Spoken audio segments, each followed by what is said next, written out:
हमारे जवाब आपको प्राप्त हुआ, लेकिन आपने जो प्रश्न रखा कि मकरध्वज उनका पुत्र किस प्रकार से हुआ। देखिए, हनुमान जी पुरुष शक्ति से परिपूर्ण थे और एक बार जब अहिरावण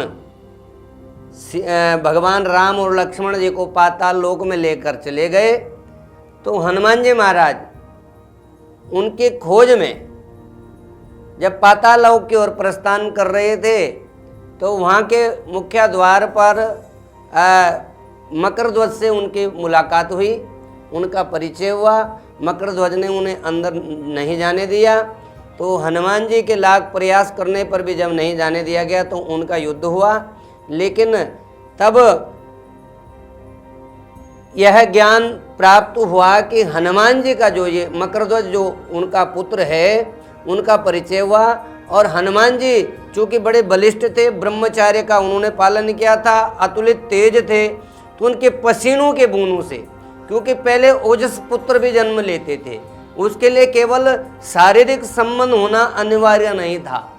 वो सतयुग का समय था, वो ऐसा वैज्ञानिक समय था, वो सत्य का समय था, वो ऐसा समय नहीं था कि उसके लिए हमें शरीर की आवश्यकता पड़े।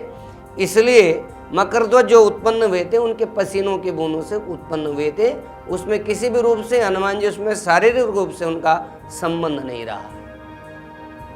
मकरध्वज के विषय में जो बातें बताई गई, मकरध्वज जो है जब हनुमान जी से युद्ध हुआ और हनुमान जी से वो परास्त हो गए, तो हनुमान जी और मकरध्वज का जब युद्ध हुआ, बड़ा ही विशाल युद्ध हुआ और मकरध्वज को भी कोई हरा नहीं सकता था, वो भी इतना बलिष्ठ था। हनुमान जी ने जब उसकी शक्तियों को देखा तो हनुमान जी ने जब उसका परिचय पूछा तो हनुमान जी को उन्होंने परिचय बताया, तो हनुमान जी को ज्ञात हुआ कि पूर्व में जो उनके शरीर से जो पसीने की बूंदें गिरी वो एक मछली के गर्भ में मुख में गिर गई, जिससे उसने गर्भाधारण किया और उसके कारण ही मकरध्वज का जन्म हुआ। इसलिए मकरध्वज हनुमान जी के पुत्र के रूप में ही माने जाते हैं।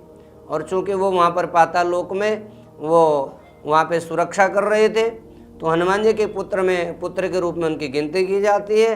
परंतु हनुमान जी का शारीरिक रूप से कोई इन्वॉल्वमेंट या संबंध होना ऐसा शास्त्रों में कहीं भी वर्णन नहीं है। हनुमान जी पूर्णतः विशुद्ध रूप से ब्रह्मचारी थे और उन्होंने कभी भी अपने वैवाहिक सुख के लिए नहीं सोचा, क्योंकि हनुमान जी का जो रूप है, स्वरूप है, वो भगवान शिव का स्वयं स्वरूप है और भगवान शिव ने ही राम की सेवा हेतु अपना जन्म लिया था।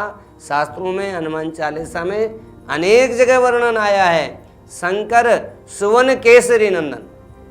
अभी कुछ दिन पूर्व तुलसी पीठाधीश्वर जी ने उसको शब्दों में कुछ और प्रारूप में सुधार करते हुए लिखा था कि शंकर स्वयं केसरी नंदन, शंकर जी स्वयं केसरी के पुत्र के रूप में राम जी की सेवा करने के लिए आए हैं। तो जिनके स्वयं पूरे हृदय में राम बसे हैं, और कहते हैं कि भगवान शिव ने जब विष का पान किया था तो उन्होंने रै नाम से अपने मुख को खोला था। रा जब आप बोलेंगे तो मुख खुलेगा, और विष को जैसे उन्होंने अपने गले तक धारण किया, हृदय में नहीं जाने दिया, क्योंकि हृदय में उनके राम बसे हैं। और जब भी आप मुख खोलें, रा से मुख खुलेगा और मैं बोलेंगे तो मुख बंद होगा।